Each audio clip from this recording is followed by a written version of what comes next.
Hello, everyone. Tonight, we're diving into the surprisingly active and sometimes rather peculiar lives of Paleolithic humans. What exactly did cavemen do all day? Turns out, it wasn't just smashing rocks and discovering fire in dramatic montages.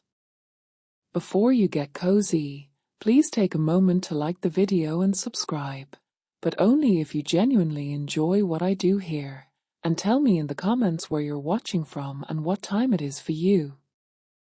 It's always fascinating to see who joins us from around the world. Now, dim the lights, maybe put on a fan for that soft background hum, and let's embark on this nocturnal journey together. The average day for a caveman began at dawn, or a little before, depending on how hard the wind was blowing, or if someone nearby started wheezing again. Most people slept on animal hides or directly on the packed dirt floor, sometimes with a layer of dried grass or leaves for cushioning. You probably slept near the fire, not for ambience, but for warmth and to keep insects and predators away. Sleeping far from the group wasn't really an option, unless you wanted to wake up missing a foot. Most people slept in small, tight groups, families, extended families, and whoever else happened to be part of the local tribe. Privacy did not exist. Everyone heard everything. The first thing you did upon waking was check the fire. If it went out, someone would have to restart it, which could take time, patience, and a lot of stick rubbing. If it was cold, which depending on the season was often, everyone would be cranky until the fire sprang back to life. Next, you might inspect your tools and weapons, spears, knives, scrapers, anything that could be used for hunting or protection. They needed to be kept in good condition. Losing your tools meant losing your ability to get food, defend yourself, or process meat and hides. Some people in the group were better at this than others, and it wasn't uncommon to borrow equipment from someone more skilled, though they probably expected something in return. Kids were usually the first ones to make noise. They'd start moving around, looking for something to eat or something to do, often both. Adults would slowly get up and begin preparing for the day. This could mean gathering water, checking nearby snares, or heading out to look for signs of animal movement. No one eased into their day. There was no time for that. Your daily goal was simple: stay warm, find food, and avoid injury. If you woke up in one piece, with your fire still lit, and nothing outside looked immediately dangerous, you were already ahead in the Paleolithic age. Personal hygiene in the Paleolithic age existed, but not in the way we think of it today. Cleanliness was mostly practical, not aesthetic. You cleaned yourself when it started to interfere with your ability to live, or when the smell became a problem for the group. Baths happened, but they were highly dependent on the season and the environment. If there was a stream, people would wash in it when the water wasn't freezing. Otherwise, cleaning might involve wiping off dirt with leaves, handfuls of sand, or, on rare, luxury occasions, animal fat. That's right. Grease could be used to rub down the skin, which sounds strange until you realize it also helped with warmth and insect control. Teeth were another story. No toothbrushes existed, but some people chewed on fibrous twigs or bones to clean their teeth. Dental wear was common, especially since the Paleolithic diet involved tough meat, unprocessed grains, and sand grit from grinding stones that ended up in the food. Cavemen didn't brush, but they also didn't eat candy. so cavities were rare. Tooth loss from injury or wear, however, was another matter. Hair care was minimal. Hair was usually long, tied back, or just ignored. Lice were common. Some groups used ash, dirt, or animal oils to reduce infestations. Others might have resorted to the ever-effective method of scratching a lot and hoping it went away. There's also evidence from later prehistoric periods of primitive combs or grooming tools. So some effort was eventually made. Clothing didn't help. Animal hides weren't breathable and weren't washed often. If they smelled, people either got used to it or blamed the person sitting closest to the fire. Feet were mostly bare or covered with wrapped hide shoes. As you can imagine, the smell of a prehistoric cave was distinctive. But here's the surprising part. Despite the lack of soap or showers, early humans adapted well. Their immune systems were strong, and their communities understood enough about cleanliness to avoid major outbreaks. In fact, people probably mostly smelled about the same. So no one really noticed, unless you did something extreme, like roll in a dead animal, which, by the way, some people did for camouflage. Breakfast. There was no set time to eat. People ate when they could, what they could, and only if there was anything left over from the day before. If you woke up and found a piece of dried meat still hanging near the fire, congratulations, you'd won the prehistoric lottery, but most mornings didn't start that way. If the previous night's hunt had failed, or if the food had already been eaten or stolen by an ambitious raccoon-like creature, then breakfast meant foraging. This could involve digging up roots, checking nearby berry bushes, or scanning the landscape for edible plants that hadn't yet been claimed by animals or children. Choices were seasonal. Spring brought green leaves, summer brought berries, and winter brought hunger. Protein was more unpredictable. Small animals like birds, rabbits, or insects were occasionally caught and eaten whole or roasted. Insects were a reliable protein source, even if no one was particularly thrilled about it. If you found a termite mound or a handful of grubs, that could become the morning meal. They didn't taste great, but they also didn't bite back. Sometimes you shared with others, especially within your own family group, but food was a resource, not a courtesy. If someone brought breakfast, it meant they were either generous or in charge, or both. Water was another priority. Streams, springs, and rivers were the primary sources, if you were lucky. Otherwise, puddles served. Boiling water wasn't yet a common practice. So most water was consumed raw and occasionally accompanied by bacteria that your gut either defeated or deeply regretted. Occasionally, something was left over from the last big hunt, smoked meat, marrow from cracked bones, or strips of dried hides that were technically edible with enough chewing. These were valuable. People kept them high up, wrapped, or hidden, though nothing could deter a determined child with a stick.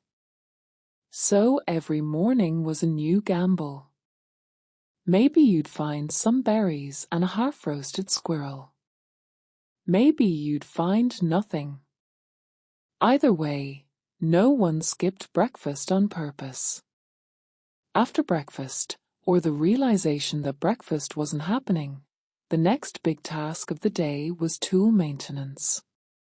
Tools weren't just accessories, they were survival equipment. Without a good edge, You couldn't butcher meat, scrape hides, or defend yourself. So a surprising amount of the day was spent hunched over rocks, hitting other rocks, trying to get the exact shape.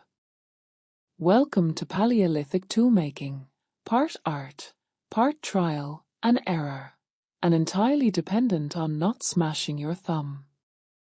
The raw material of choice was flint or obsidian. If you felt fancy and lived near a volcano, these stones flaked predictably, meaning you could knock off sharp edges and create cutting tools. The basic starter kit included hand axes, scrapers, spear points, and the ever-popular rock-on-a stick. There was no one-size-fits-all. Each tool had a purpose, some for deboning, some for shaping wood, and some for tasks we still don't fully understand, but which probably involved hitting things. Most people made their own tools, but like everything else, some were better at it than others. If someone in the group had a knack for making perfectly balanced spear points, they earned respect and requests. Sharpening tools was constant. A dull blade was basically useless and worse, dangerous. You'd injure yourself or waste time. Stones were ground, flaked, and tested daily. And yes, sometimes that meant spending 2 hours making something that broke after 2 minutes of use. You didn't complain, you just started over. Toolkits were often passed down, traded, or even stolen. If you lost yours, you weren't just embarrassed, you were in serious trouble. A moment when you had nothing sharp on hand was usually a moment when something with claws showed up. Occasionally, creativity kicked in. Someone might tie a rock to a stick with animal sinew and call it a hammer. Others discovered bone tools, flexible, lightweight, and perfect for fine tasks. These innovations were the seeds of later technological revolutions, even if their inventors were just trying to cut something faster. Once the tools were ready and breakfast or the lack thereof had been sorted, it was time to face the main event, the hunt. Hunting in the Paleolithic world wasn't an individual hobby, it was a full-blown team operation, often involving every able-bodied member of the group, plus one guy who mostly just shouted helpful things like "go left" and "that's not a servant." Large animals were the ultimate prize. Mammoths, bison, wild horses. Anything big enough to feed the entire group for a week was worth the risk. But they were also dangerous. Mammoths didn't stand still waiting to be speared. They were fast, heavy, and had no patience for hairless bipeds with wooden sticks. Planning a hunt required real coordination. Scouts went ahead to track herds. Others prepared traps, pits covered with branches, natural choke points near rivers, or just sheer cliffs, if the group was ambitious and a little reckless. Then came the ambush, yelling, spear throwing, and a lot of running. The hope was that something big would fall, preferably before someone in your group did. For smaller game, wild boar, or even rabbits, the process was more straightforward. Spears, clubs, and clever ambushes were used. Snares and traps also helped, especially for solo or small group hunters. But even with smaller animals, things went wrong. One misstep and suddenly you were chasing a pig through the forest while trying to explain to your group how you almost had it.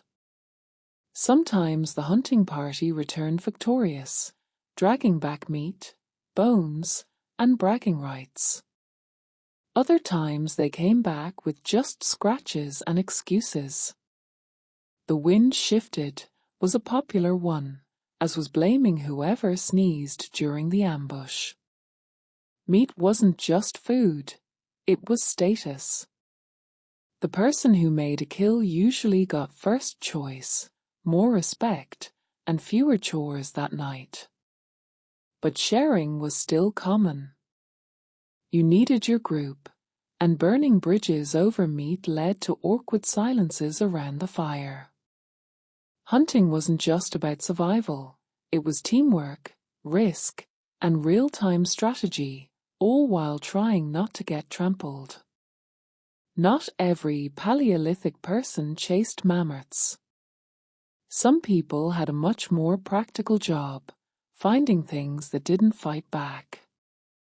Foraging wasn't as dramatic as hunting, but it was essential and frankly more successful most of the time.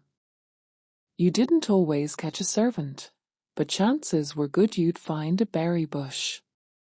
A foraging team, often made up of women, older adults, and children, who weren't old enough to throw a spear without hitting a tree, covered a lot of ground.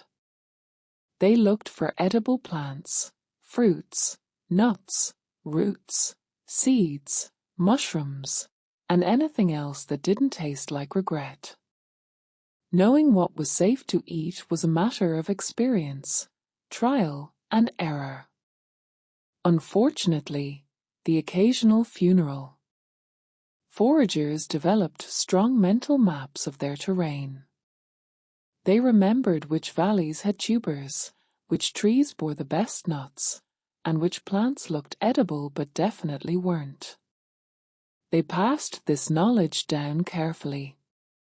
Mistaking a good route for a poisonous one could turn your afternoon snack into an emergency.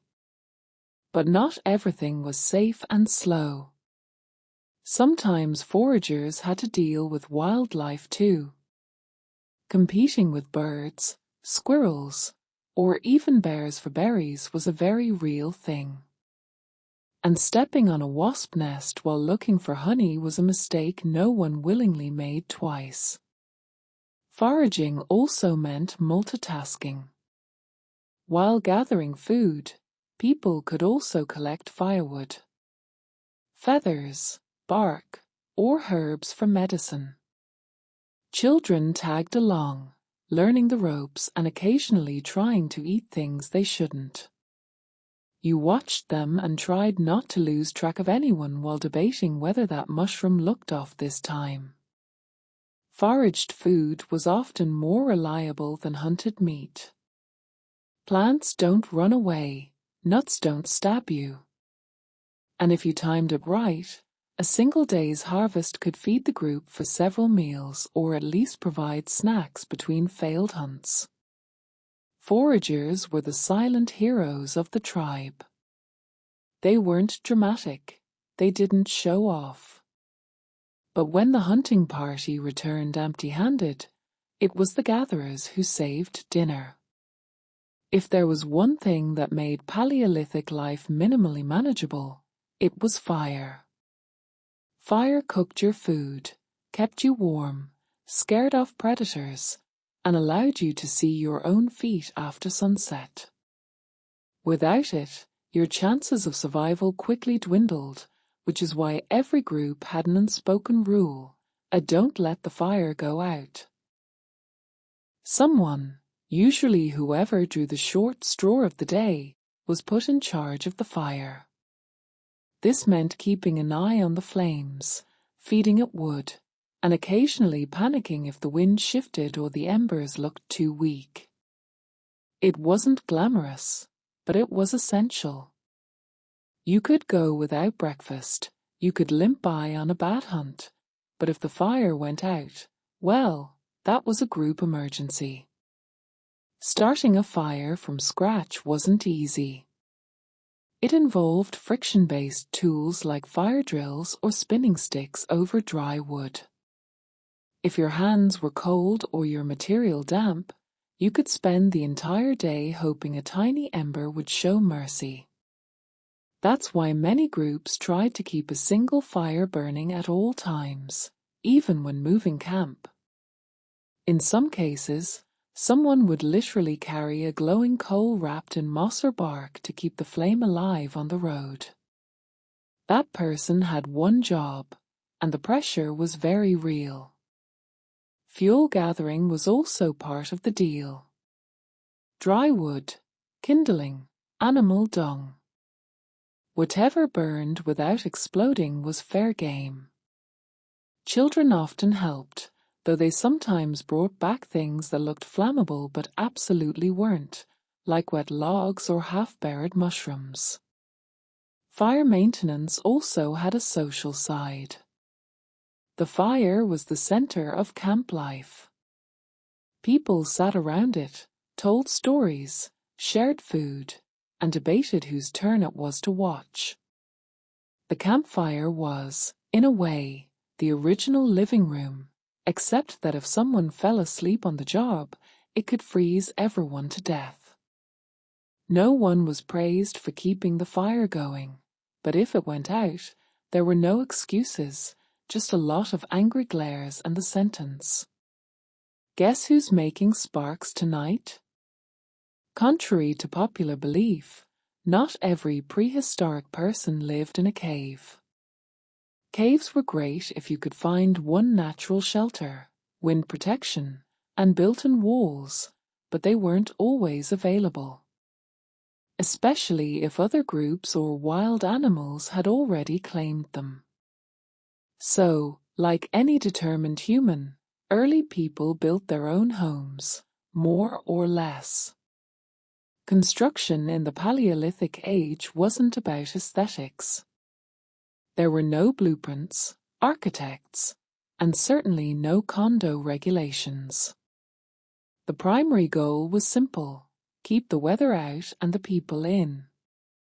If you lived in an area with no usable caves, you likely built huts or shelters out of wood, bones, mud, grass, and whatever else was lying around.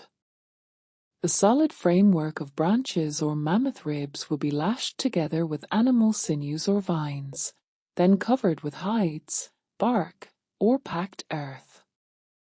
The result? A wobbly structure that leaked slightly less than standing outside.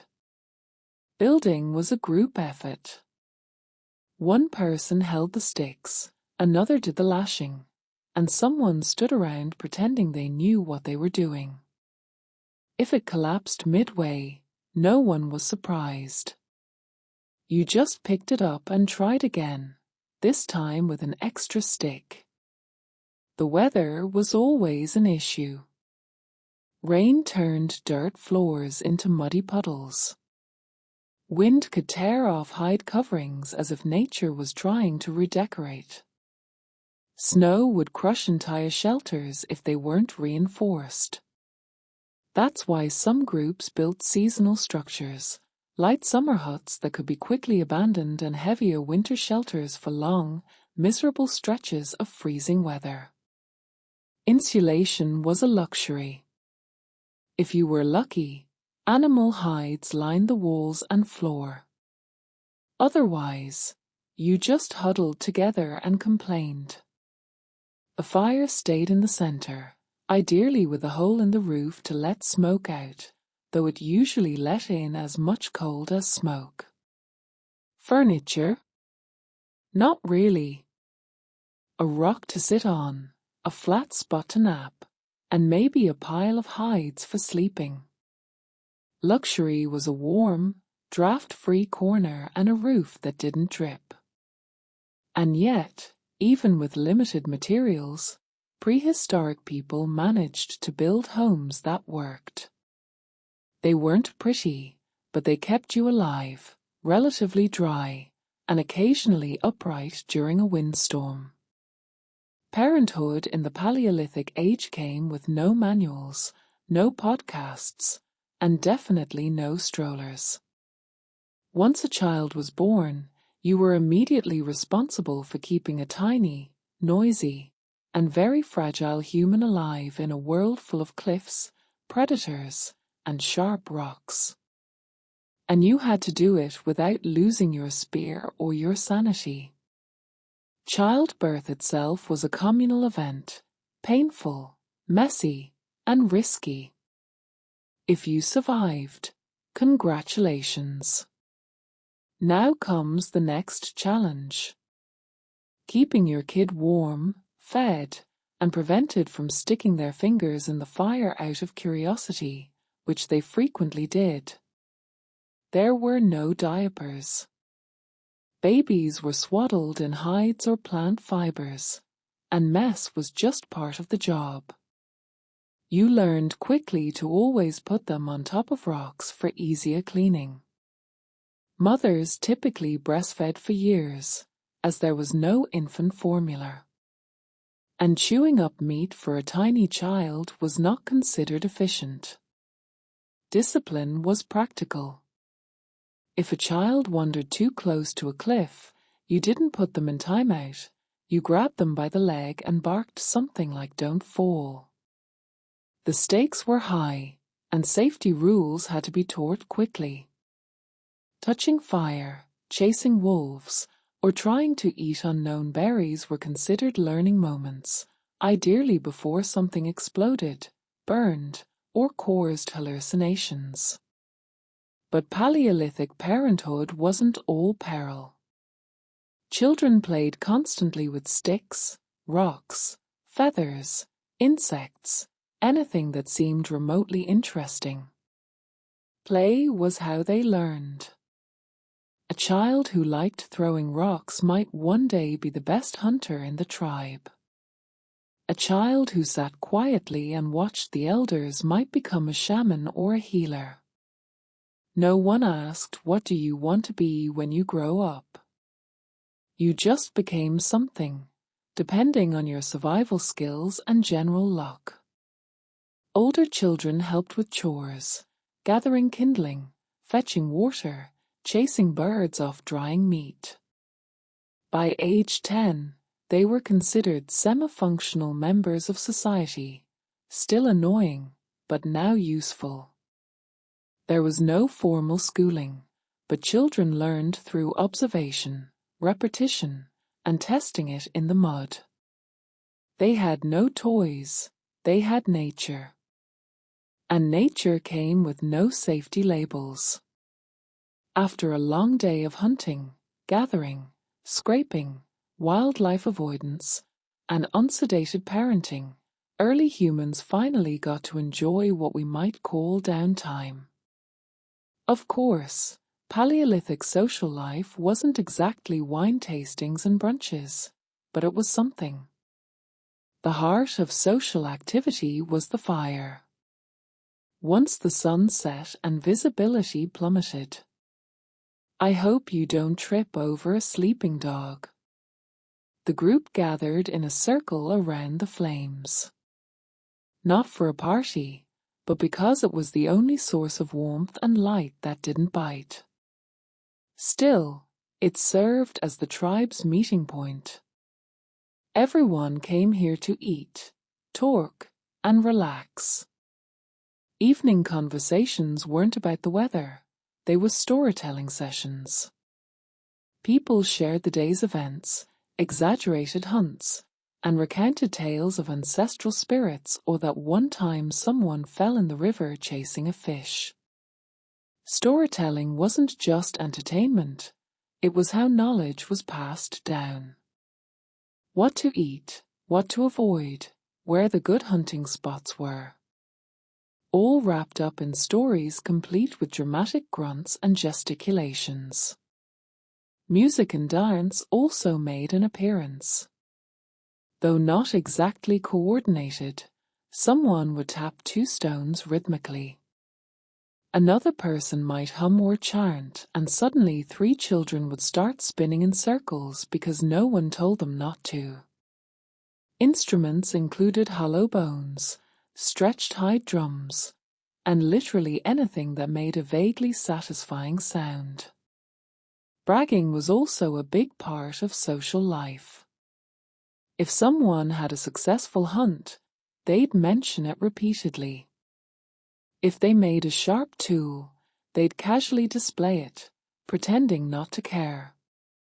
Social status wasn't about wealth, it was about skills. Who could hunt? Who could lead? Who could keep the fire going without burning off their own eyebrows? And flirting? Oh, it happened. There weren't many options.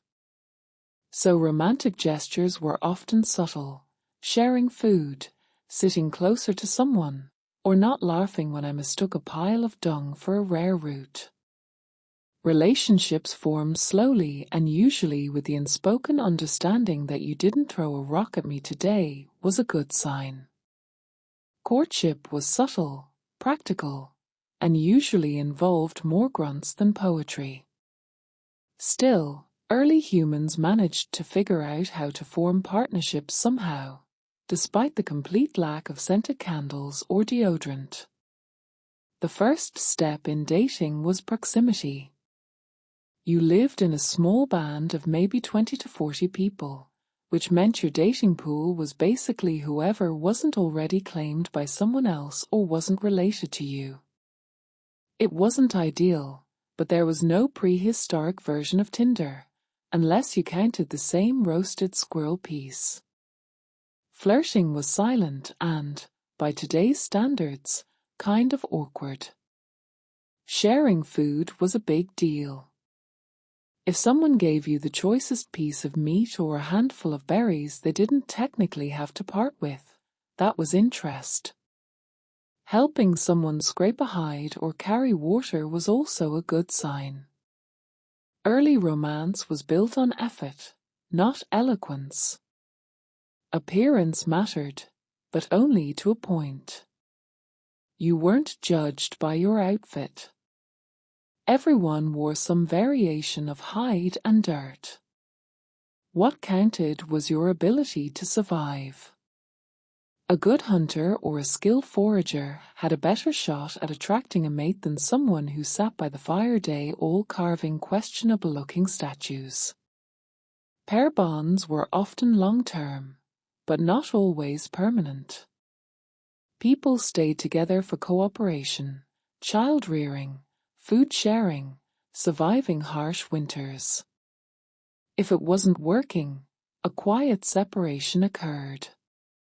No bureaucracy, just fewer shared tasks and more awkward silences during group meals. Sexual relations were likely more flexible than modern assumptions allow. Some anthropologists suggest early humans were less possessive than later agricultural societies. Group dynamics, survival needs, and mobility often shaped relationship norms more than personal jealousy. And of course, there were no love songs, just quiet companionship, a shared blanket, and the mutual understanding that neither of you wanted to be eaten alone. It may not have felt romantic, but it worked. Paleolithic couples built families, raised children, and weathered storms, all without once arguing over who forgot to do the dishes, mostly because there were no dishes. Despite the constant need to hunt, gather, and not die, early humans still found time for something uniquely human, art. And while they had no galleries, museums, or the phrase, "that's too abstract," they did have walls, big cold cave walls, and apparently those were asking for decoration. The earliest known cave paintings date back over 30,000 years, with famous examples found in sites like Lascaux and Charves in modern-day France. These weren't random doodles. They featured animals like bison, horses, and mammoths, often drawn with surprising accuracy and movement. Some had lines showing motion, others had dots, handprints, or symbols whose meaning we haven't yet unraveled. What tools did they use? Nothing fancy. Just natural pigments like charcoal, ochre, and manganese, crushed minerals mixed with water, fat, or saliva. For brushes, they used their fingers, sticks, chewed ends of plants, or hollow bones to spray pigment over their stencil hands. Yes, prehistoric people invented a raffia long before it appeared on motorcycles. Why did they paint? No one knows for sure. Maybe it was storytelling, maybe spiritual beliefs, maybe someone just had an eye for composition and no one told them to stop. Some anthropologists believe the art was connected to hunting rituals, a way to invoke success or pass down knowledge about which animals to hunt and which to avoid. The artists likely worked by firelight, deep in caves, in places where no one lived, meaning they were making art just for art's sake. No commercial gain, no Instagram followers, just human expression in its purest form. Children probably also participated.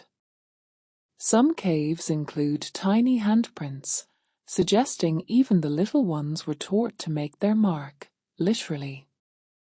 And while we'll never know who made the first bison sketch, it's likely someone was behind them grunting in approval or offering very unhelpful critiques.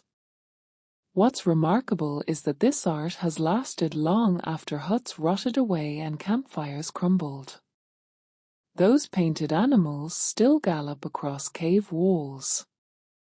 Proof that even 30,000 years ago, humans needed more than just food and shelter. They needed to create too. Maybe they just really liked bison. Getting sick or injured in the Paleolithic age was a bit like rolling dice with the universe. Only the dice were made of bone and had predominantly bad sides. There were no hospitals, antibiotics, of definitely no emergency rooms. If you broke something, cut yourself, or developed a mysterious rash, the best-case scenario was your body dealt with it. The worst-case scenario, well, everyone gathered awkwardly around your fire and hoped it didn't look contagious. Medical care did exist, but it was basic. Extremely basic. Early humans likely had some knowledge of plants that reduced pain or inflammation. Bark, roots, or crushed herbs chewed might have served as primitive medicine. Willow bark, for instance, contains salicylic acid, the active ingredient in aspirin. So somewhere, a Paleolithic person was the first to discover pain relief by gnawing on a tree. For wounds, treatment often involved cleaning the area with water or antiseptic plants, if known, wrapping it in animal hide or moss, and then watching it closely. Infection was the real killer, not the injury itself. There were no sterile bandages. If the wound got red, hot started to smell, well, that was the smell of bad news. Broken bones sometimes healed, sometimes they didn't. There's archaeological evidence of prehistoric skeletons with healed fractures, suggesting care was given and rest was enforced. But there were also people who clearly kept moving with injured limbs because there wasn't much choice. Toothaches were another problem. Teeth wore down from constant chewing of tough meat and debris-filled plants. Cavities weren't common, but dental abscesses and jaw infections did happen. The solution: removal with a rock and no anesthesia.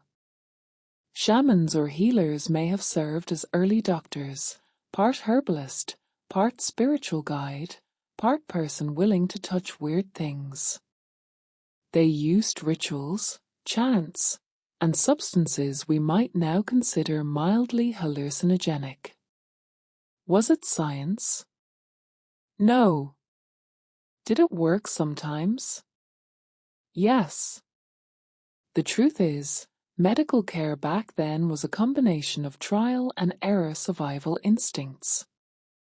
You rested, you got attention, and sometimes you got lucky. And if not, your spot by the fire went to someone else. At dusk in the Paleolithic world, there were no wagons, no wheels, no roads, and absolutely no concept of hitching a ride. If you wanted to go somewhere, you walked. That was it. Travel wasn't a convenience, it was a physical commitment. Whether you were moving camp, following game, or avoiding the neighbors who stole your firewood, it always meant using your own 2 feet. Mobility was essential. Paleolithic groups were typically nomadic, moving as needed, based on seasons, food availability, and possibly just to escape the smell of the old camp. Camps didn't come with rental agreements. Once local resources were used up or the mammoths moved, people followed. Journeys could be short. A day trip to a nearby hunting ground, or much longer, spanning dozens of miles over several days or even weeks. Everything had to be carried. Tools, hides, fire-starting gear, food, if there was any left over, and children. Everything had to be packed and carried on backs. No suitcases, just pouches made of leather or vine baskets. And don't forget the weather. Traveling meant exposure, rain, wind, snow. You endured it all, possibly while trying to convince a tired 5-year-old that yes, they really did have to keep walking again, up the hill. Navigation wasn't done with maps. People used memory, landmarks, star patterns, animal tracks, and oral knowledge passed down through generations. That mountain that looks like a sleeping bear or the bend in the river that smells funny were the closest thing you had to street signs. Group movement had to be organized. Scouts might go ahead to check for threats. Everyone else moved carefully, often in a single file line. If someone got hurt, the entire group slowed down. If the weather turned bad, you found shelter fast. Speed was important, but so was staying together. Breaking off into the prehistoric wilderness was rarely survivable. Despite all this, people covered serious ground. Fossils and artifacts show Paleolithic humans migrated across continents on foot. No GPS, no water bottles, no Spotify, just survival, sore feet, and the unwavering human urge to see what was beyond the next hill. After a long day of hunting, gathering, scraping, wildlife avoidance, and unsedated parenting, early humans wound down the day in the only place that made sense around the fire. The sun quickly, and with no electric lights or flashlights, darkness arrived fast and without negotiation.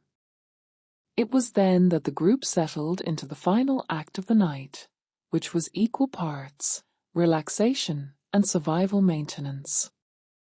Dinner, if you were lucky, involved roasted meat, cooked roots, or whatever edible thing hadn't gotten away. Meals were shared communally, everyone sitting in a loose circle, squatting or cross-legged, eating with their hands, bones, or the occasional sharpened stick. There was no formal etiquette, but unspoken rules definitely applied. For example, don't take the last bite unless you were the one who speared it. After eating, people talked, and not just survival plans or food logistics. They shared stories, myths, memories, cautionary tales about that one guy who tried to hug a porcupine. Oral storytelling was the Paleolithic version of Netflix, minus the buffering. These stories passed down knowledge, entertained children, and probably exaggerated everyone's hunting prowess by at least 30%. Sometimes there was singing, simple rhythmic chants or calls passed between voices. A piece of bone might serve as a flute, a log as a drum. The music wasn't polished, but it didn't need to be. It kept the chill away for a little longer. By this point, most people were physically exhausted. The day didn't leave much energy for deep philosophical discussions. Children passed out first, curled up next to their parents or in a pile of hides. Adults lingered longer, staring into the fire, as if it held answers, or maybe just rambling, the same. Before sleep, someone always checked the fire, the unsung hero of the group. If the flames looked low, they were fed. If the wind shifted, barriers were adjusted. And if someone forgot to check, well, they'd hear about it first thing in the morning. In December 1938, two German scientists, Otto Hahn and Fritz Stramann, bombarded uranium with neutrons, and the results were baffling. They hadn't just altered the element, but they had split it. Nuclear fission had just been discovered.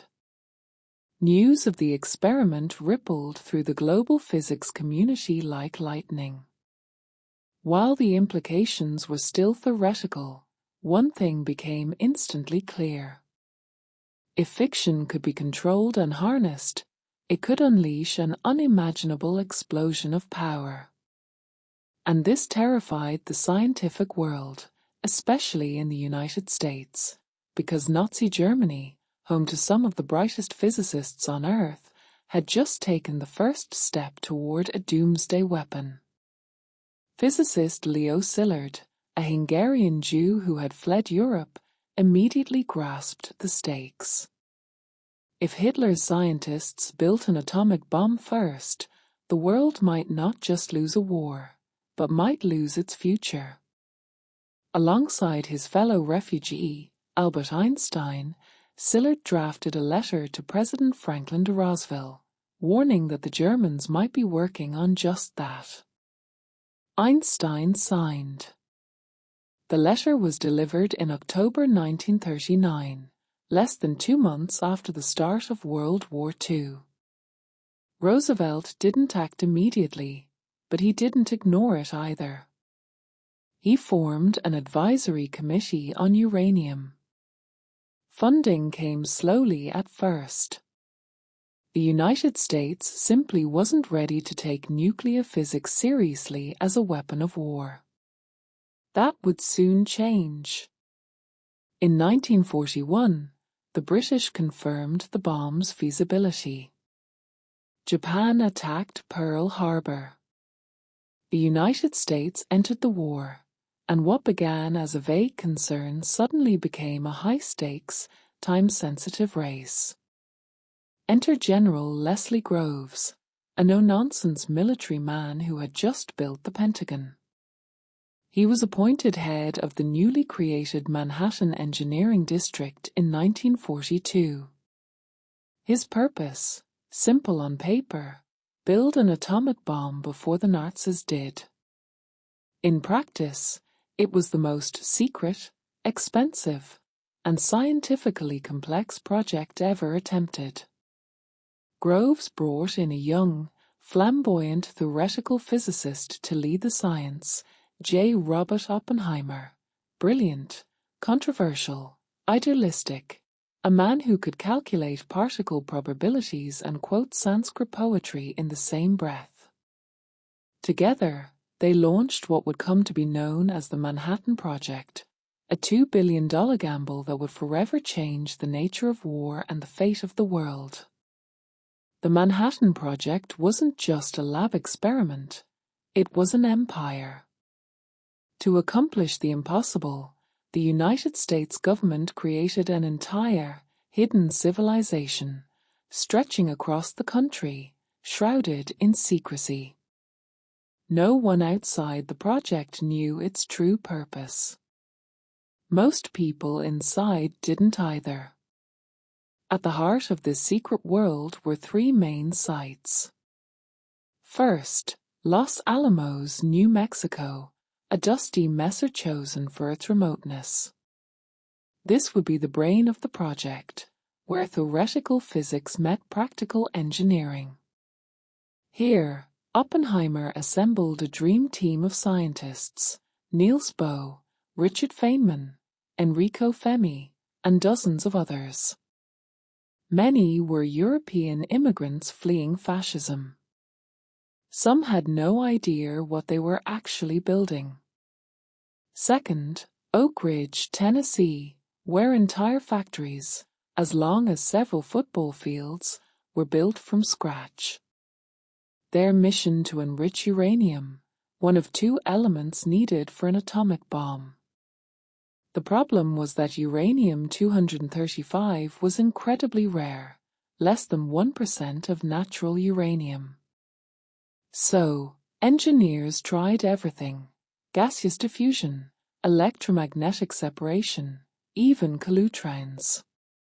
Thousands of workers, mostly women, operated machines they didn't understand, never knowing they were helping to enrich bomb fuel.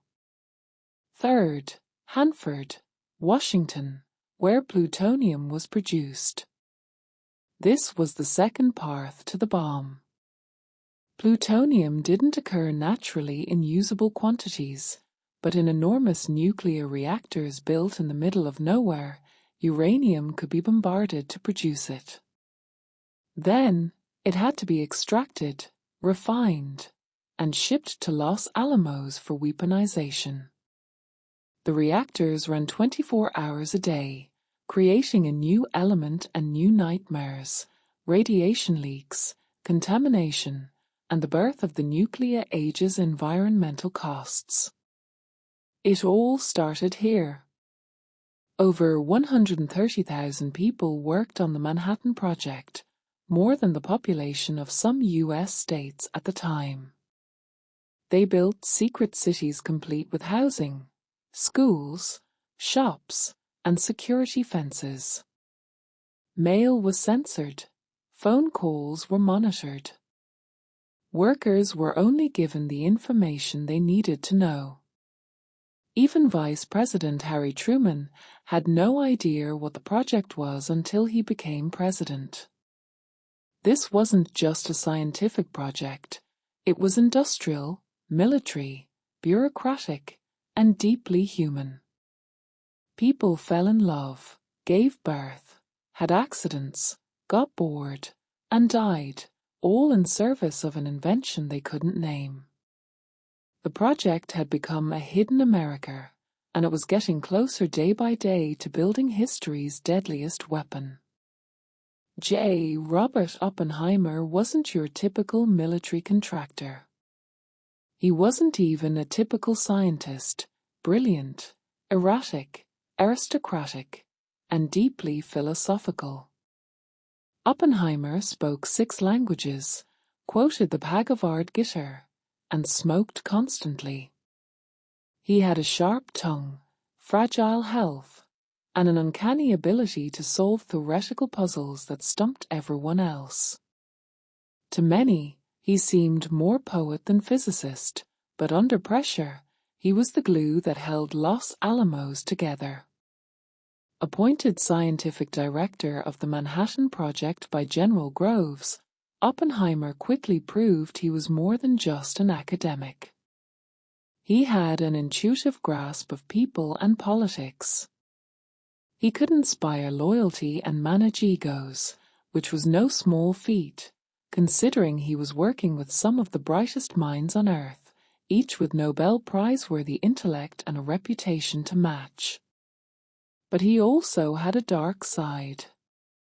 Oppenheimer's earlier associations with Communist Party members, including his brother and his mistress Jean Tatlock, raised red flags for military intelligence. Groves ignored the objections and pushed ahead with Oppenheimer anyway, but the file on him was thick and was getting even thicker.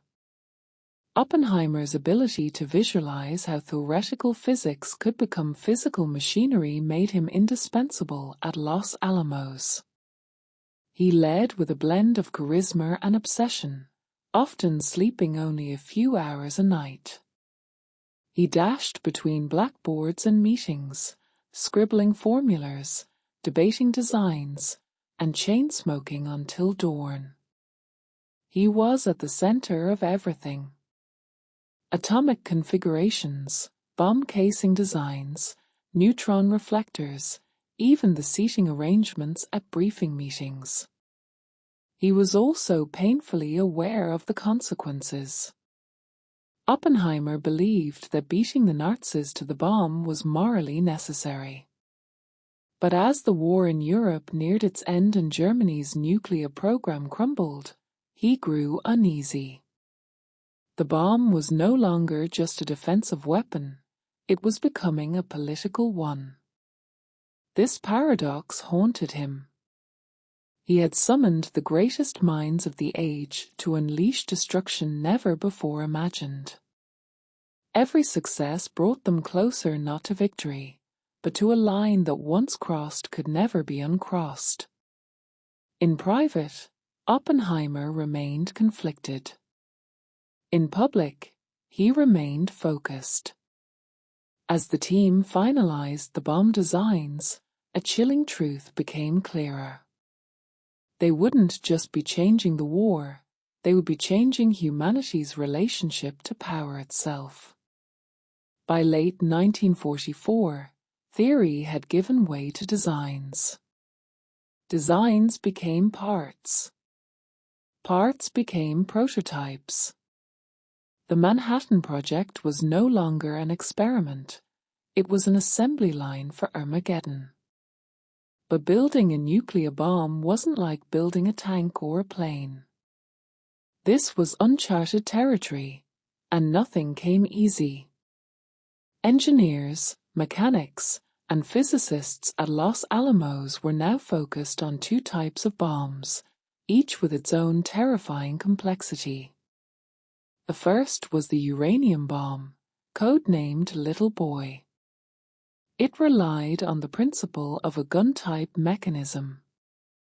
Fire one piece of uranium-235 into another at high speed, and you get a chain reaction. Simple in concept, horrifying in practice. The enriched uranium came from hard-won victories. Every gram required enormous effort, and they needed over 60 kilograms. Every calculation had to be perfect. There would be no test. Little Boy would go straight to the battlefield. The second bomb, Fat Man, used plutonium, but plutonium was trickier. A gun-type design wouldn't work. Plutonium would pre-detonate, disintegrating before reaching its full potency. Instead, they had to develop a completely different method, implosion. This meant precisely timed explosive lenses would compress a plutonium core into a critical mass in microseconds. It was like trying to evenly crush a steel ball from all sides, using dynamite, without cracking the shell. To make matters worse, plutonium was toxic, unstable, and newly invented. Scientists worked under extreme secrecy and stress. Accidents happened. In 1945, physicist Harry Darlier accidentally dropped a tungsten brick onto a plutonium core, initiating a critical reaction. He absorbed a lethal dose of radiation and died weeks later. The demon core, as it was called, would kill another scientist, Louis Slotin, months later, in a strangely similar accident. Every step forward came at a cost, physical, mental, moral. Meanwhile, time was running out. Germany had surrendered, Japan continued fighting, and Washington wanted results. The scientists at Los Alamos knew what they were doing. but not where it would go or who it would kill. Inside the workshops, the final pieces were coming together: metal casings, precision detonators, nuclear cores. Each component a marvel of science. Together they would form humanity's deadliest invention. The only thing left now was to test it. Not in theory, not in simulation, in fire, in the desert, in real life. On July 16, 1945, at exactly 5:29 a.m., the New Mexico desert transformed into the birthplace of the nuclear age. The test was code-named Trinity, and it was the first detonation of a nuclear device in human history. The bomb they tested was a plutonium implosion design, the same type as Fat Man. It had never been tested before, unlike Little Boy, which scientists believed would work based on simple physics. Fat Man's complex implosion mechanism made it unpredictable. It could fail. It could fizzle, or it could destroy everything around it. Tension was high. Oppenheimer, Groves, and hundreds of scientists gathered at observation points miles from ground zero. Many wore welding goggles, some had sunscreen smeared on their faces, hoping it would protect them from the unknown light that was about to be born. Others placed bets on whether the explosion would ignite the atmosphere. It sounds absurd now, but at the time, they really weren't sure. At the exact moment of detonation, the desert exploded with a flash brighter than the sun. The shockwave knocked people off their feet. The heat could be felt over 10 miles away. A mushroom cloud climbed 40,000 feet into the sky. The earth itself seemed to stop. One observer described it as being present at the birth of the world. Another said it felt like the gates of hell had opened. Oppenheimer did not celebrate. He whispered a line from the Pagavard Gitter. "Now I am become death, the destroyer of worlds." The test was a success, a terrifying, undeniable success. It confirmed that the United States now possessed a weapon that could annihilate entire cities in seconds. But it also marked the beginning of a profound moral reckoning. Photographs were taken, measurements recorded, glass-like sand, now called trinitite, formed at ground zero. Favor. The more detailed your garment, the higher your station, and the closer your aura was to the king. Men typically wore long-sleeved tunics with trousers underneath, innovative for the time. Unlike other ancient societies where robes dominated, the Persians adopted fitted pants for practicality and fashion. It was revolutionary, and would later influence Greek, Roman, and even medieval attire. A wide, ornate belt often cinched the tunic at the waist, while layered cloaks draped over the shoulders added weight and formality. Women's fashion was equally refined, though more modest by design. Long gowns with fitted bodices and multiple layers of fabric were common, along with wide sleeves and veils. Jewelry was abundant: gold necklaces, gemstone bracelets, and intricately carved rings. Perfume and cosmetics were also heavily used. Women wore rouge, kohl eyeliner, and scented oils stored in elegant alabaster jars. Headwear was critical. The tiara or queries, a tall, pointed headdress often decorated with pearls or embroidery, was a signature of Persian royalty. Even lower-ranking courtiers wore embroidered caps or turbans as a sign of affiliation and loyalty to the king. The more elaborate your headwear, the closer you were to the throne. Colors also held meaning. Deep blues and purples were reserved for royalty and high nobility. White represented purity and was often worn by priests during sacred rituals. Red and gold were symbols of fire, the sacred element of Zoroastrianism, Persia's dominant faith. Persian fashion was never Occidental. Every fold, every gem, every stitched griffin or lion carried a message. The cosmos is ordered, the king is divine, and you, based on your clothing, better know your place in it. In ancient India, fashion was an art form intimately linked to religion, climate, and cosmic balance.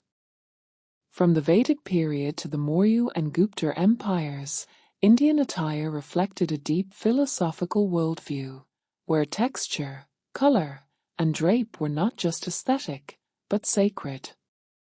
The cornerstone of ancient Indian fashion wasn't stitched fabric. Instead of tailored garments, robes were wrapped, folded, and draped in a variety of regional and symbolic styles. This was not an atari, it was a principle. In Hindu belief, stitching was sometimes considered impure for ritual use. So the flowing fabrics became the canvas of self-expression and spiritual identity. For men, the most common garment was the dhoti, a rectangular piece of cloth, usually white or saffron, wrapped around the waist and tied in a knot. It could be formal or casual, and the style of folding differed by region and caste. Priests, for example, wore it in specific ritual folds that aligned with religious ceremonies. Women wore the sari, still famous today, but in ancient times it looked quite different. It was generally a single piece of fabric up to 9 meters long, wrapped around the waist with one end, the parlu, draped over the shoulder or head. It left the midriff bare, not as a fashion statement, but as a gesture of fertility and cosmic openness. In many temples, goddesses were adorned in exactly this style, reflecting the sacred femininity of the earth. The koli, the blouse worn under the sari, emerged later in history. In earlier periods, upper body coverings varied greatly depending on social norms and climate. In some areas, especially in South India, women wore the sari without any blouse, while in colder regions, shawls and veils were added. Textiles were the pride of India. Cotton was first cultivated here, and Indian weavers mastered techniques like block printing, resist dyeing, and fine spinning. Bengal muslin was so delicate it was called woven air. Silk was also a staple of royal and sacred attire, especially in Buddhist and Jain traditions. Jewelry was worn by all classes: necklaces, bracelets, anklets, nose piercings. Each piece had an astrological, spiritual, or marital significance. Even children wore talismans to ward off evil. In ancient India, fashion wasn't dictated by rapidly changing trends. It was a living philosophy, soft, seamless, layered with meaning, and always attuned to the divine. In ancient China, fashion was far more than decoration. It was a living system of ethics, cosmology, and imperial order. Whether during the Chan, Zhou, or Yuan dynasties, what you wore was a reflection of your social role, your harmony with the universe, and your relationship with the emperor. The most iconic garment in ancient Chinese history was the hanfu, a flowing robe with wide sleeves, a cross collar, and a sash at the waist. It wasn't just a fashion item, it was a visual embodiment of Confucian ideals. Modesty, structure, and respect for hierarchy were sewn into every fold. Men and women wore hanfu, but the details, color, fabric, trim, and length differed dramatically based on class, age, and occasion. Colors were strictly regulated.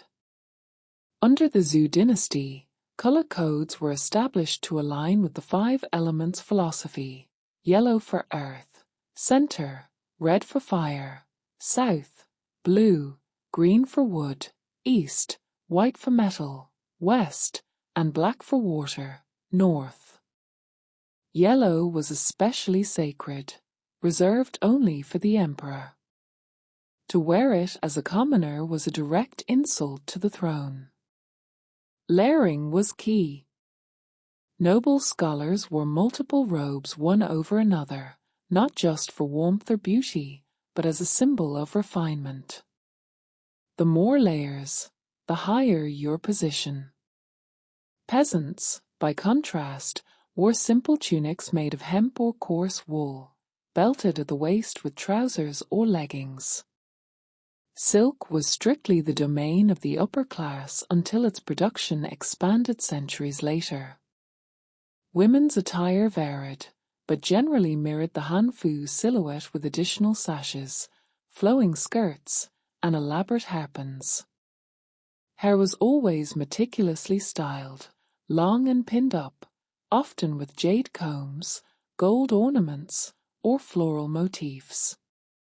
The higher and more intricate the hairstyle, the greater the refinement. Loose hair in public was considered improper for women after childhood. Accessories were laden with meaning. Jade, in particular, was seen as the stone of immortality and virtue. Pendants carved with dragons, phoenixes, or clouds symbolized blessings and moral strength. Even shoes had codes. Pointed toes or elevated soles distinguished the refined from the rustic. In ancient China, fashion was harmony in fabric form. It reflected the natural order. It expressed human dignity and upheld the unseen framework of the empire. Dressing appropriately wasn't just courtesy, it was a civic and spiritual duty. To the Romans, the fashion of the Celtic and Germanic tribes was wild, impractical, and savage. But to the people who wore it, their clothing wasn't just practical, it was powerfully expressive. Tribal attire reflected warrior culture, kinship, spiritual belief, and a love for bold identity. Where Mediterranean fashion emphasized order and hierarchy, the so-called barbarians leaned into individuality and flair. Let's start with the Celts, spread across Gaul, the British Isles, and parts of Central Europe. Celtic men and women wore vibrantly colored woolen clothing, often dyed with natural pigments from plants and minerals. Patterns were a big deal. Checks and plaids weren't just decorative. They were tribal identifiers. Each region or clan had its preferred style centuries before Scotland's tartan system developed. Men typically wore long-sleeved tunics, belted at the waist, with trousers known as brachai, a radical departure from the robe-based attire of Rome or Greece. These trousers were warm, flexible, and ideal for horseback riding and combat. Warriors often went shirtless into battle, covered in tattoos or blue-woad war paint, a nod to both intimidation and sacred ritual. Celtic women wore layered dresses or skirts with shawls or cloaks fastened by elaborate brooches called fibulae. Jewelry was abundant. Thick neck rings called torques, bracelets, spiral earrings, and amber beads. These items weren't just for show. They marked wealth, tribal role, and sometimes even mystical protection. Hair was another statement. Men and women braided or coiled their hair, sometimes bleaching it with lime for dramatic effect. Long, well-groomed mustaches and beards were favored by men, especially among warriors and chieftains.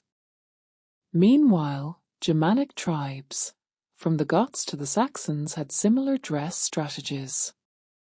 Tunics, wool cloaks, and layered furs dominated their wardrobes. Animal pelts, often worn as capes or adorned with teeth and claws, were both status symbols and talismans. Metalwork, on belts, clasps, and weapons often featured motifs of wolves, boars, and eagles, creatures believed to possess spiritual power. Though dismissed as uncivilized by Roman historians, these tribal fashions were deeply meaningful. They emphasized mobility, identity, and a spiritual connection to the earth and ancestors. In a world of constant migration and warfare, what you wore was your flag, your shield, and your mythology, stitched in wool, leather, and bone. When the Roman Empire evolved into the Byzantine Empire, fashion became something else entirely, a fusion of Roman authority, Oriental luxury, and Christian symbolism.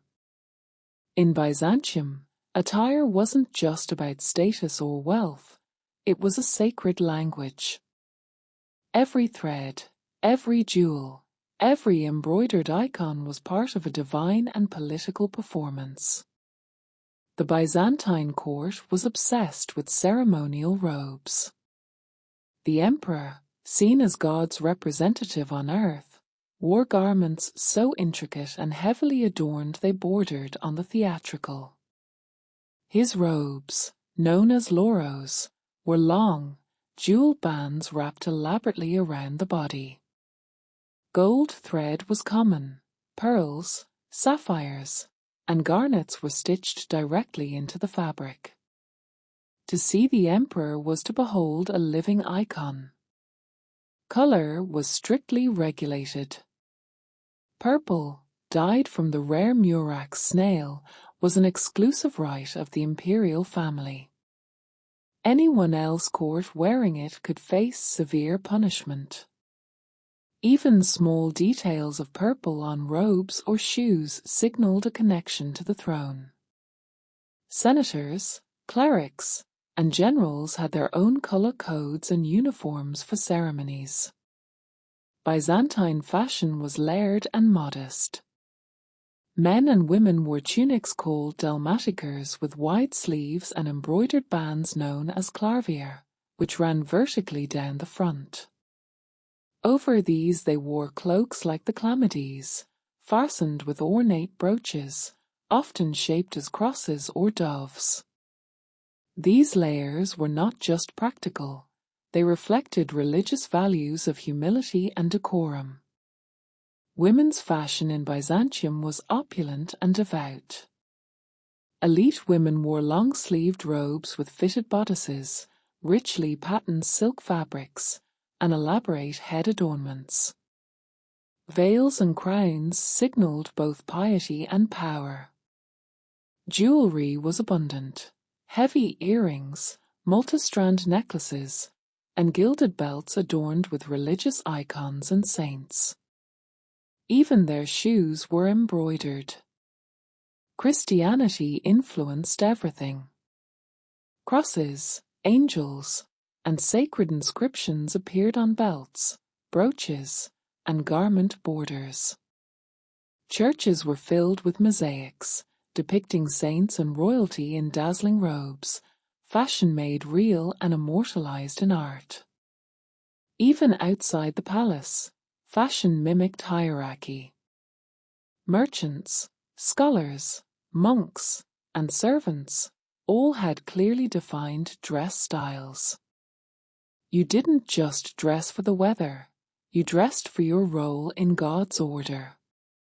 In Byzantium, fashion wasn't a choice, it was destiny, sanctified by scripture and stitched in silk.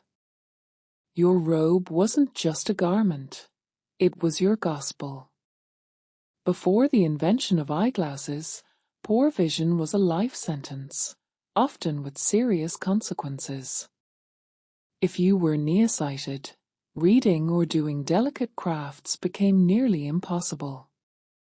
If you were farsighted, sewing, carving, or copying manuscripts was a daily struggle. And yet, for most of human history, there was no solution, just quiet resignation. Ancient civilizations recognized vision problems, but lacked the means to correct them. The earliest written reference to impaired vision comes from ancient Egypt. Medical papyri from as early as 1500 BC describe symptoms that closely resemble presbyopia, age-related farsightedness, but treatment was largely magical or herbal. No evidence of optical devices exists.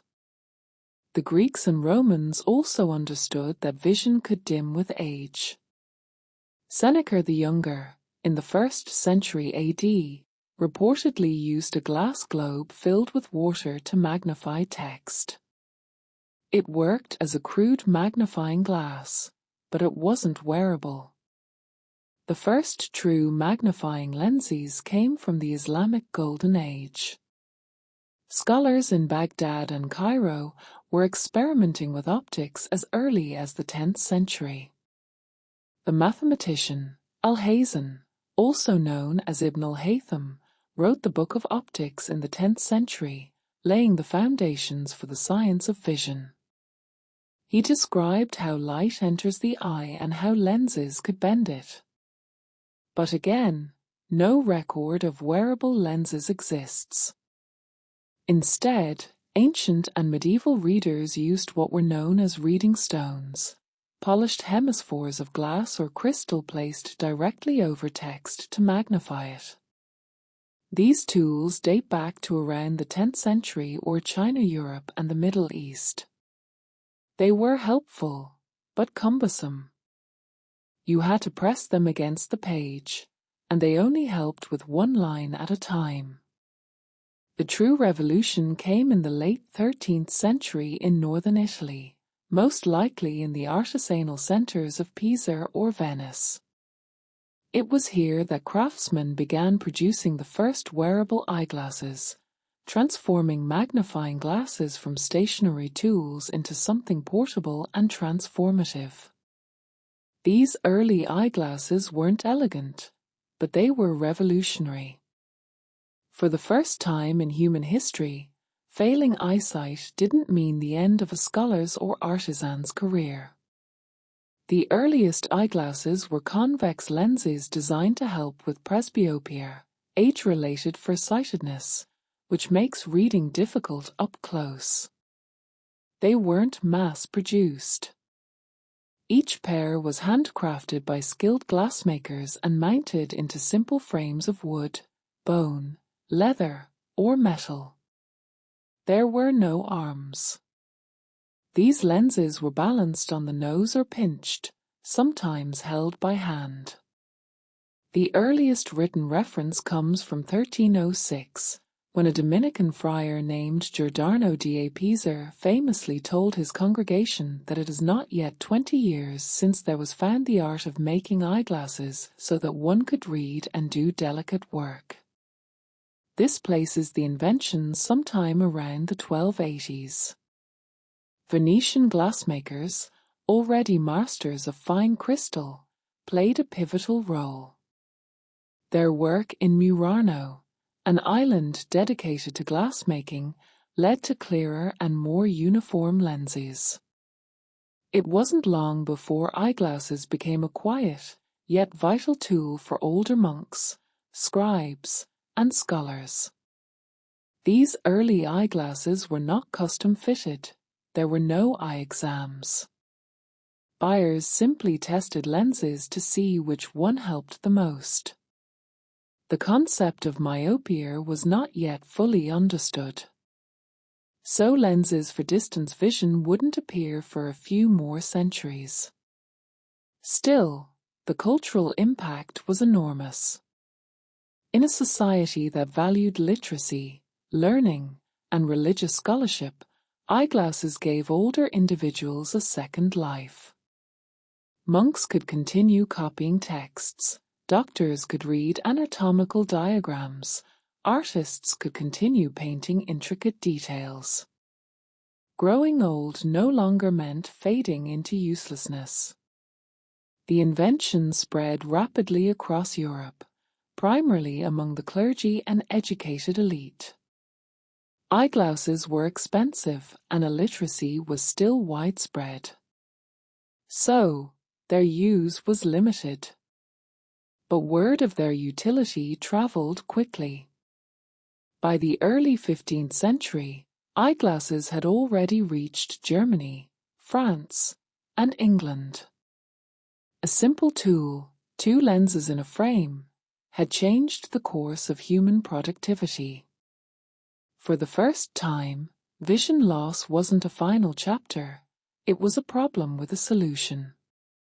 As the 15th and 16th centuries progressed, eyeglasses moved out of monasteries and into the bustling hands of Europe's growing middle class.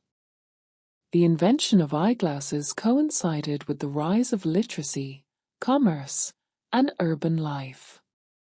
And with that, eyeglasses evolved from obscure academic tools to everyday commercial goods. More affordable, more portable, and increasingly practical. Thanks to the growth of cities and guilds, more people were learning to read, merchants, artisans, and bureaucrats, among them, reading contracts, ledger books, and inventories required good near vision.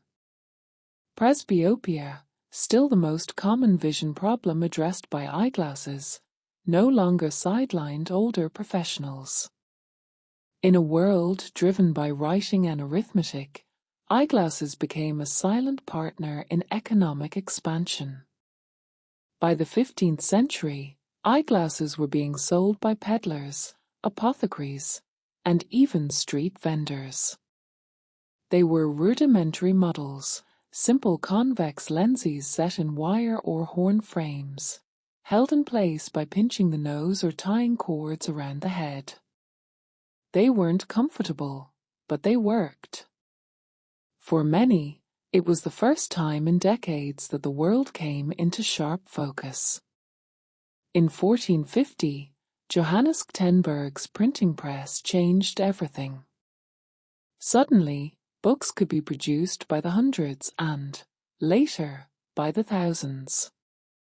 As printed material flooded Europe, demand for eyeglasses skyrocketed, literacy rates climbed, and with them, the need for visual correction.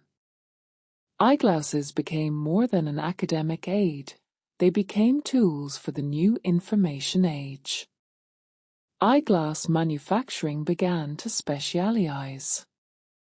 In Nuremberg, Germany, spectacle makers formed one of the earliest dedicated guilds. By the late 15th century, Venice and Florence also became centers for lens production, combining advances in glass clarity with artistry in frame making.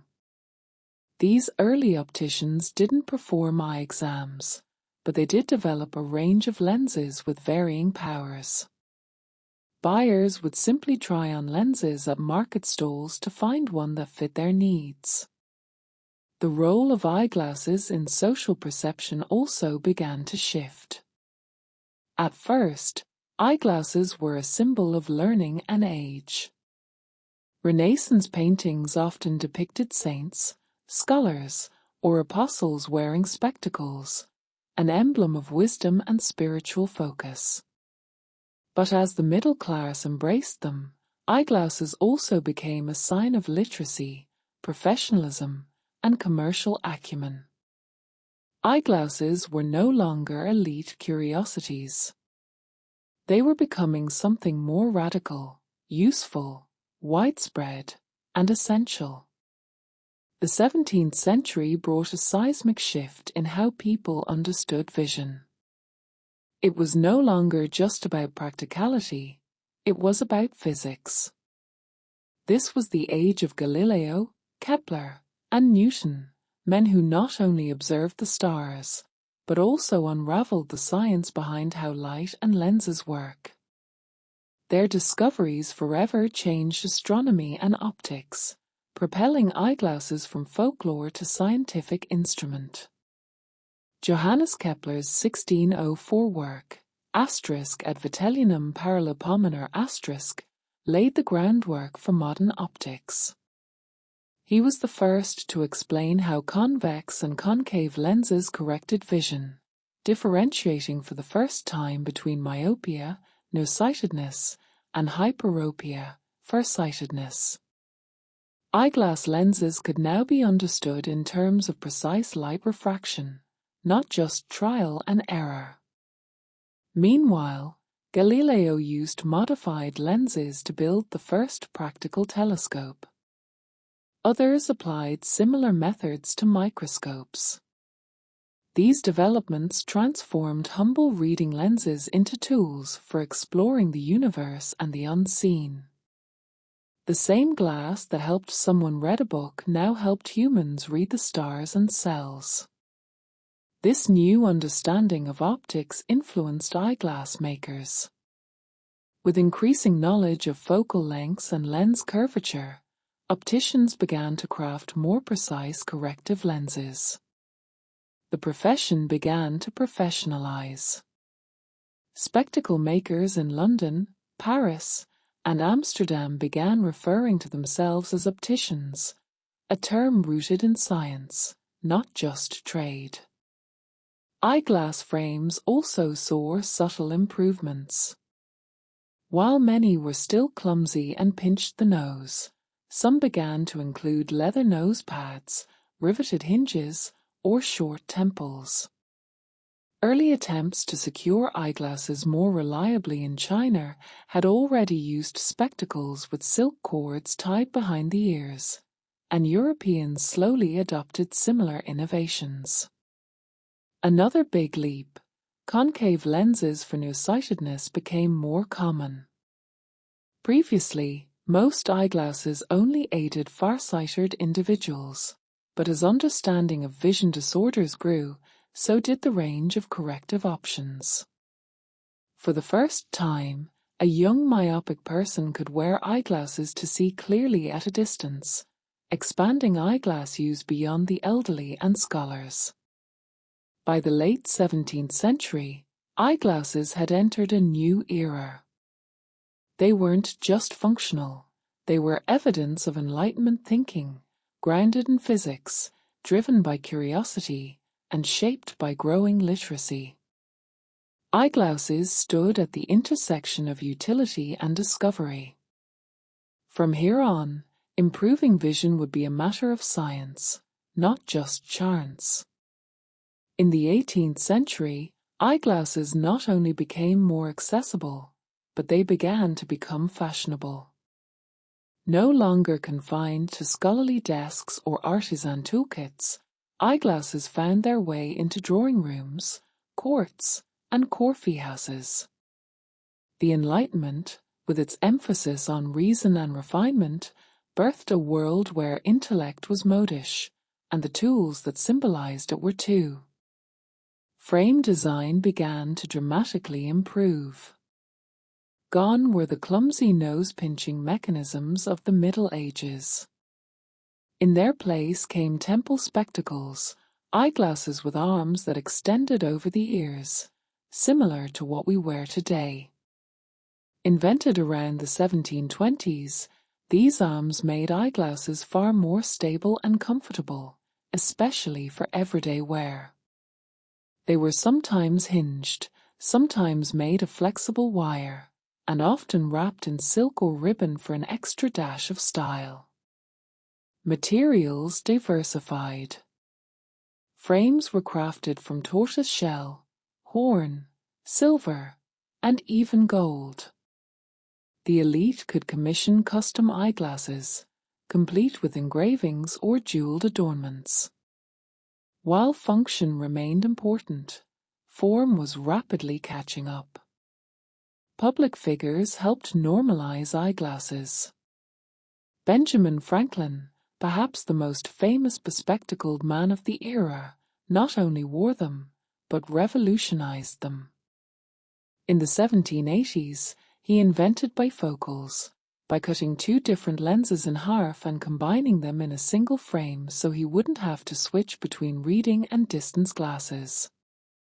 It was a practical innovation with lasting impact. At the same time, handheld eyeglasses became popular. The quizzing glass, a single magnifying lens on a handle, became a stylish accessory among the upper class, especially in Britain and France. People wore it on a chain around their neck and deployed it at social gatherings, less for actual visual correction and more for making a statement of intelligence, wealth, or curiosity. Then came the lorgnette, a pair of eyeglasses with a handle popular among aristocratic women. It could be elegantly flicked open and held for reading or for watching opera performances. For many, it wasn't just about seeing clearly, it was about being seen. Eyeglasses in the 18th century became markers of sophistication, intellect, and even flirtation. No longer a discreet sign of aging or infirmity, eyeglasses had joined the world of fashion. They now framed more than eyes. They framed identity. The 19th century brought eyeglasses to the masses. With the advent of the Industrial Revolution came not just steam engines and factories, but a total transformation in how eyeglasses were made, sold, and worn. What were once handcrafted accessories for the few became mass-produced necessities for the many. Before industrialization, eyeglasses were primarily made by hand, one pair at a time. But new machinery allowed for consistent production of lenses and frames on a large scale. Glass cutting, metal shaping, and lens grinding became faster and more precise. This meant more people could afford eyeglasses, and more could finally see clearly. By the mid-1800s, eyeglasses were available in department stores and even through mail order catalogs. You no longer had to visit an optician. Instead, people tried on pre-made lenses on their own, experimenting with different powers until they found one that worked. While this was far from personalized eye care, it was a huge leap in accessibility. Frame styles also expanded. Steel, nickel, and celluloid, and early plastic, became popular materials, replacing more expensive horn or tortoise shell. The classic pince-nez, a style that clipped onto the nose without arms, was modish among intellectuals and fashion-conscious gentlemen. Meanwhile, wire-rimmed round glasses, later made famous by figures like Gandhi and John Lennon, became a staple for professionals and students. For the first time, children's eyeglasses entered the market. As public education spread and literacy increased, so did the need for visual correction among school-aged children. Teachers and parents began to recognize that struggling to read a blackboard or a book might not mean laziness, it might just mean nearsightedness. The medical understanding of the eye also advanced. Ophthalmology became a formal field, and eye exams began to standardize.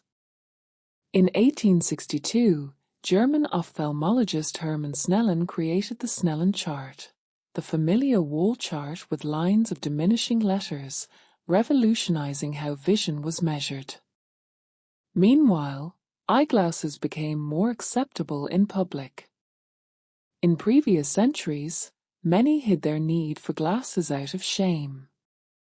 But in the 19th century, wearing spectacles became a sign of seriousness, education, and upwardly mobile middle-class respectability. Eyeglasses were practical, but also professional. By the dawn of the 20th century, the world was clearer than ever before. Eyeglasses were everywhere, in classrooms, factories, courtrooms, and newspapers. Vision had been industrialized, and for the first time in history, sight was mass-marketed. As the 20th century dawned, eyeglasses were no longer just corrective tools, they were a cultural force. This was the century where vision met identity, where fashion collided with science, and where eyeglasses became as personal as fingerprints. It was also the beginning of a technological arms race in optics, which would define modern eye care. In the early 1900s, wire-rimmed glasses continued to be popular, especially for intellectuals and professionals.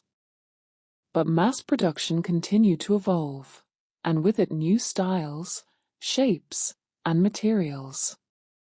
In the 1920s to 1950s, celluloid and other plastics allowed for bolder frames, giving rise to more expressive eyewear.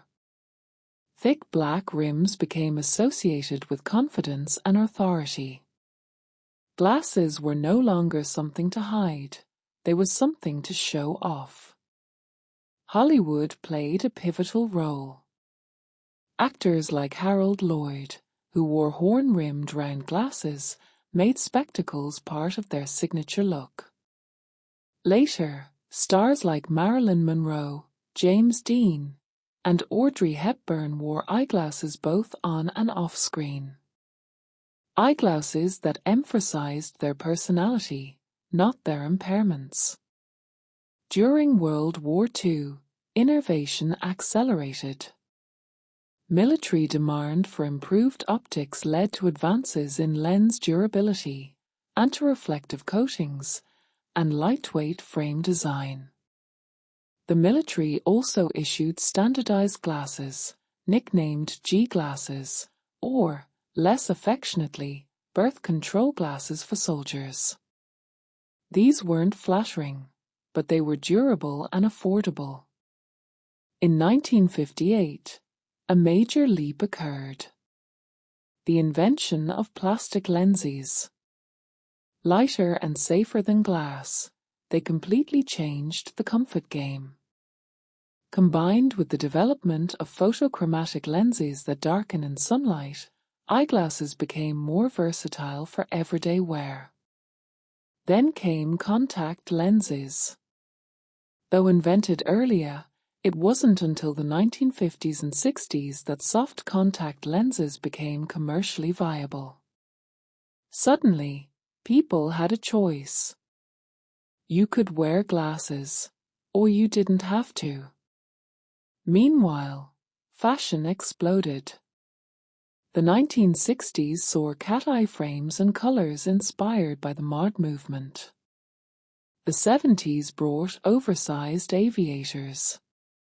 The 80s were about big, bold statements Pensham, DMC, and Wall Street executives. And in the 90s, minimalist styles returned with rimless and wire frames, dominating boardrooms and universities. Eyeglasses were no longer just tools for vision. They were statements of politics, of intellect, of rebellion, of style. Whether you were a beat poet in Greenwich Village or a Silicon Valley programmer, your glasses said something about who you were. The 20th century didn't just correct vision, it reframed it.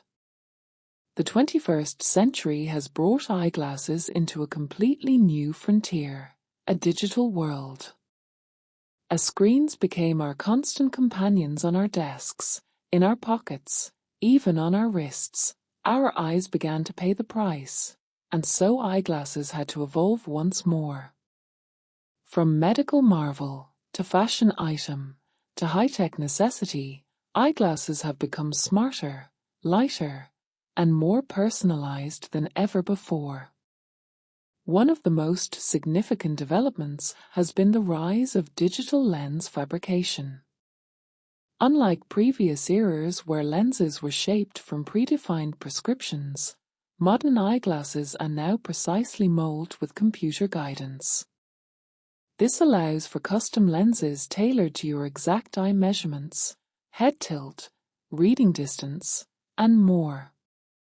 Progressive lenses, which offer a seamless blend between near, intermediate, and distance vision, have dramatically improved, eliminating the distortions that plagued earlier designs.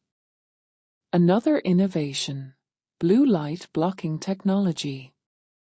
As people started spending 8, 10, or even 12 hours a day staring at screens, reports of digital eye strain skyrocketed. Dry eyes, headaches, blurred vision. This became the new normal. Lens companies responded by developing coatings that filter high-energy blue light, reducing fatigue and improving sleep for some users. Regardless of whether the science is conclusive, demand has soared. Frame technology has also advanced. Ultra-lightweight materials like titanium, memory metal, and carbon fiber have made eyeglasses more durable and comfortable. Some frames are now so thin and light that users forget they're wearing them. Other integrate flexible hinges, hypoallergenic coatings, and modular designs for customization. Then came smart glasses.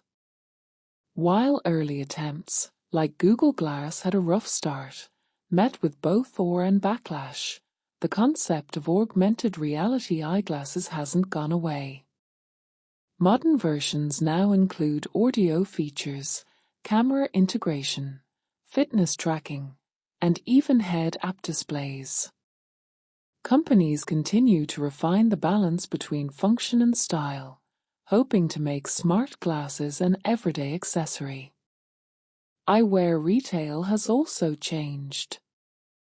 Online platforms now allow users to upload a selfie, virtually try on frames, and receive prescription lenses without ever stepping into a store. This democratization of access combined with sleek branding has transformed eyeglasses into a booming e-commerce industry. And let's not forget the fashion of round frames and elegant minimalism to vintage revival. Eyeglasses today are expressions of identity more than ever before. In the digital age, eyeglasses don't just help you see, they help you filter, protect, compute, and express exactly who you are. As we peer into the future of eyeglasses, the lines between technology, biology, and fashion continue to blur. We are now entering an era where correcting vision is just the beginning, where eyewear can enhance human capability, serve as wearable computers, or eventually disappear altogether. The future isn't just about seeing better, it's about seeing differently. One of the most promising frontiers is smart glasses. Companies like Meta, Apple, and Amazon are racing to develop eyeglasses that seamlessly integrate with augmented reality, AR.